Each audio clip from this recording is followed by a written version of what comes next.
Ce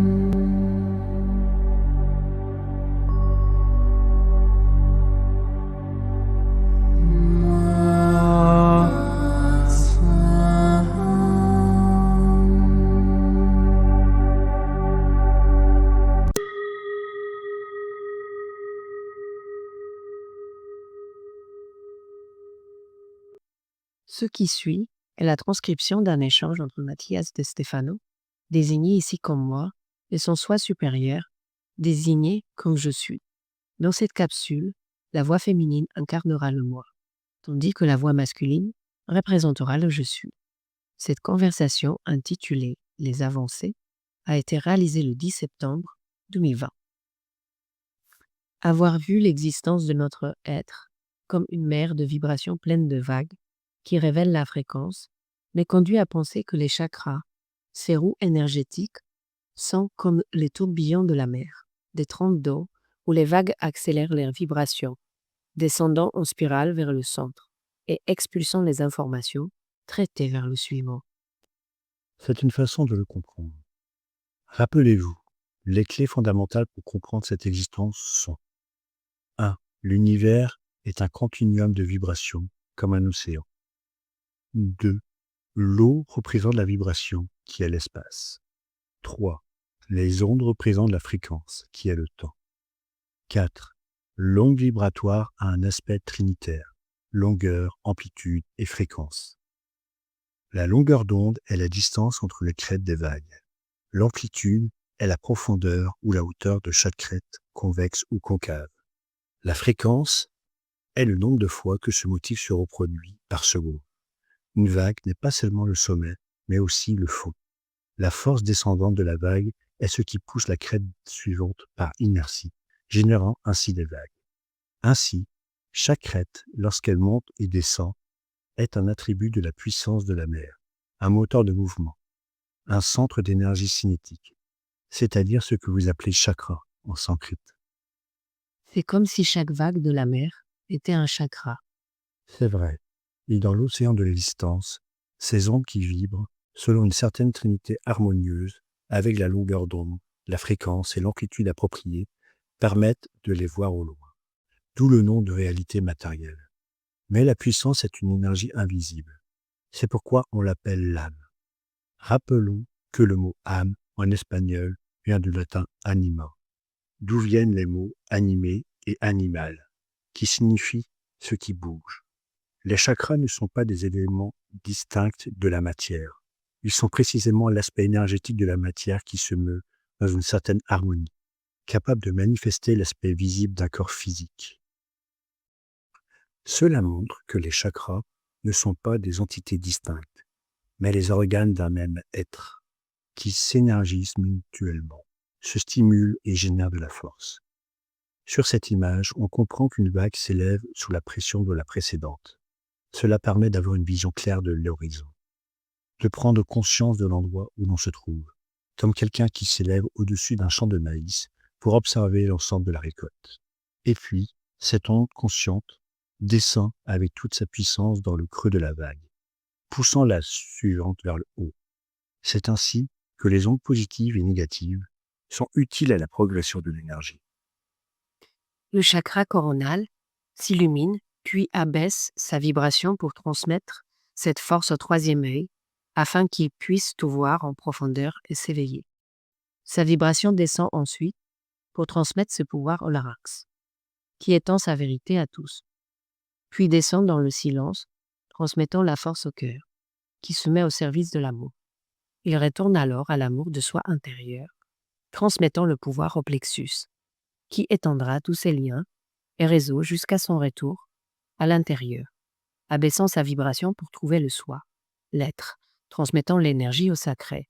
Celui-ci commencera à créer avec toute cette puissance jusqu'à livrer le produit et abaisser sa vibration afin que la racine reçoive la force des ondes, pouvant ainsi se manifester. En libérant ce qui est manifesté, il construit l'histoire qui me fait progresser dans l'évolution à travers les genoux, qui en devenant histoire passée, transmettent le pouvoir aux pieds, où j'accomplirai mon dessein.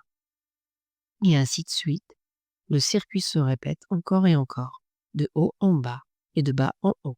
Quand se forment les tremblements marines, Lorsque vous commencez à activer les centres du pouvoir et les chakras, ils deviennent des générateurs d'énergie au lieu d'être simplement une réaction. c'est-à-dire que dans la vie, normalement les centres énergétiques fonctionnent par réaction et inertie, par les forces qui nous font bouger. Mais lorsque nous commençons à devenir pleins et conscients, les courants négatifs et positifs deviennent des tourbillons, créant la force énergétique des chakras, comme les trompes d'eau dans la mer, qui propulsent les vagues, absorbant l'information de la précédente et générant leur propre énergie, expulsant la puissance vers la suivante. On pourrait dire qu'au niveau inconscient, les chakras ne sont pas des chakras, car ils n'ont pas la forme de roue, mais plutôt celle de vagues au milieu de la mer, sans autre pouvoir que celui qu'ils reçoivent des autres.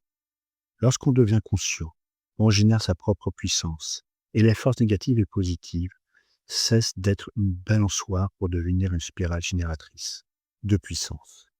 Mais aucun de ces mouvements n'est bon ou mauvais. Ce sont simplement des manières différentes par lesquelles la mer s'exprime.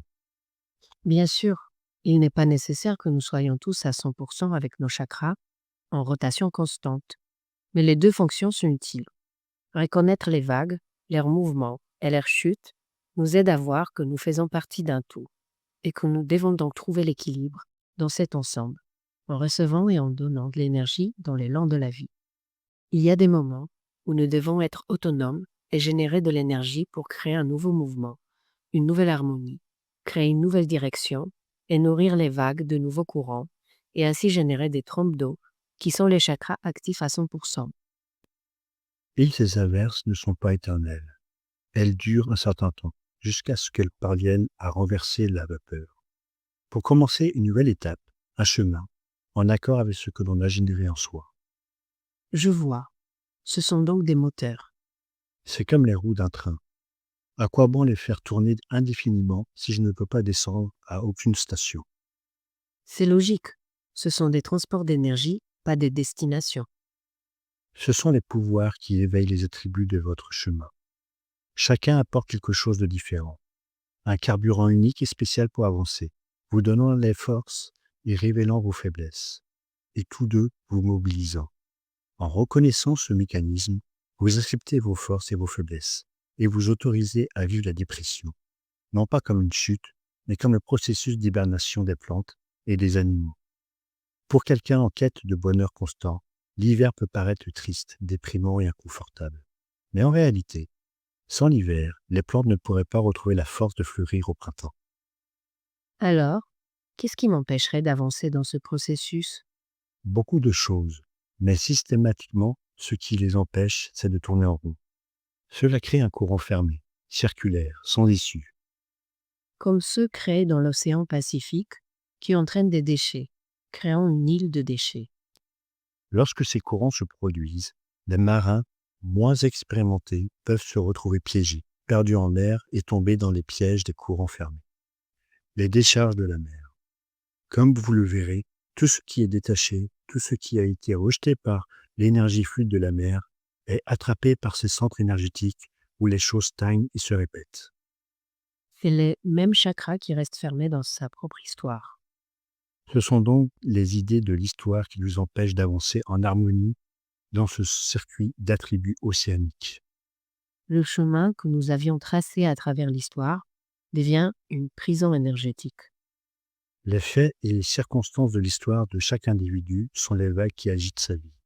Si certains événements ont engendré un fardeau, un karma, quelque chose auquel je ne peux pas échapper, auquel je ne peux pas cesser de penser, que je ne peux pas lâcher et que je traîne dans mon présent, ils engendreront une boucle fermée où le potentiel sera gaspillé et ces déchets circuleront encore et encore. Je les maintiens à flot par peur de lâcher prise. Ce seraient ces choses qui nous sont arrivées dans la vie et que nous n'avons pas su affronter, assimiler, prendre ce qui est nécessaire et avancer, et qui, au contraire, restent aussi présentes dans nos vies que si elles se produisent en ce moment, nous repoussant, nous empêchant de sortir des cercles vicieux. Le passé devient un vice et ne vous permet pas d'avancer sur votre chemin. Pourquoi cela arrive-t-il? À travers les vagues des attributs, rappelez-vous que nous venons du chakra racine, où vos vagues sont composées de ce que vous avez éveillé en vous comme faiblesse et force. Les forces poussent les autres vagues vers l'avant.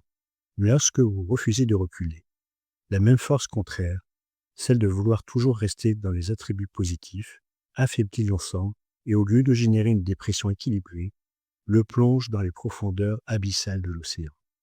Cela génère la réaction inverse de celle attendue, brisant le circuit des vagues et transformant la mer en un lac miroir.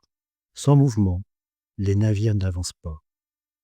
Mais ces forces inférieures et dépressives se déplacent dans les eaux froides des profondeurs, créant des courants fermés, provoquant l'accumulation des déchets au lieu de se répartir dans la mer. D'un côté, c'est négatif, car cela vous empêche d'avancer, et de l'autre, c'est positif, car cela vous permet de visualiser tous vos conflits accumulés au même endroit. Ainsi, vous pouvez mieux les gérer. Je dois donc analyser ces groupes résiduels d'informations stagnantes, généralement liés à des faits qui me font ressentir et penser au passé, dans des phrases comme « j'aurais dû faire autre chose ». Qu'aurait-il pu se passer si j'aurais agi différemment, ma vie aurait été différente. Tous les conditionnels. Mais en même temps, il faut reconnaître les circuits auxquels on a réussi à échapper, car ils vous montreront comment on y est parvenu et qu'on peut s'en sortir. Dressez votre liste, appelez-la histoire, et notez dans une colonne ce qui vous a permis d'avancer et dans l'autre ce qui vous empêche de reculer. J'ai fait ma liste et j'ai remarqué quelque chose qui a retenu mon attention. Tout ce qui a été un fardeau, que je considère comme le plus douloureux ou le plus lourd de mon histoire, est précisément ce qui m'a permis d'avancer. Et ce que je considérais comme positif dans mes souvenirs est précisément ce dont je souffre encore.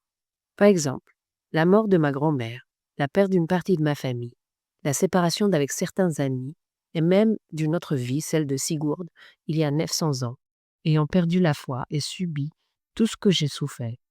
J'ai remarqué que tout cela m'a beaucoup libéré, m'a permis d'être libre, d'avancer, de grandir, de vivre davantage le présent. Et pourtant, tout ce que je ressens pour cet amour perdu en Suisse en 2018 et ma vie de chiot, avec sa mission il y a 12 000 ans, deux choses que j'aime et qui me font du bien, sont toujours présentes en moi et représentent ce qui m'empêche d'avancer tant que je n'aurai pas mis fin à leur cycle. Pourquoi? Ce que je crois être bon pour moi est ce qui me retient.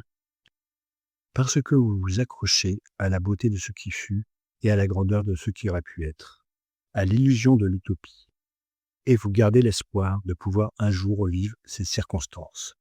Ce qui nous ramène au passé n'est pas toujours ce qui nous accable de douleur et d'angoisse.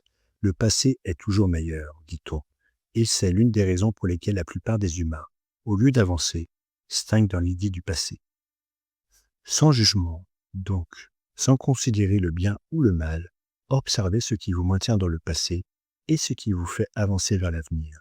Et reconnaissez que personne n'avance avec les deux pieds en même temps, un pied à la fois. Tandis que l'un avance, l'autre, lui, donne la force nécessaire pour que le corps ne s'effondre pas. Vous comprenez donc que lever le pied pour avancer signifie souvent s'être détaché de certaines circonstances pour avancer. Mais ce moment est un moment de faiblesse, jusqu'à ce que vous puissiez à nouveau poser pied sur terre et vous établir dans un nouvel espace de sécurité. En même temps, le pied ancré dans le passé est ce qui soutient l'être tout entier dans son évolution. Ainsi, vous comprendrez que tout fonctionne et qu'il est toujours bon de s'ancrer dans le passé pour construire l'avenir. Par conséquent, reconnaissez-les et vous saurez où se situe votre fondation sur le chemin de la vie. Cela enlève beaucoup de poids. Enfin, cela le répartit. Soyez libre, un pas à la fois.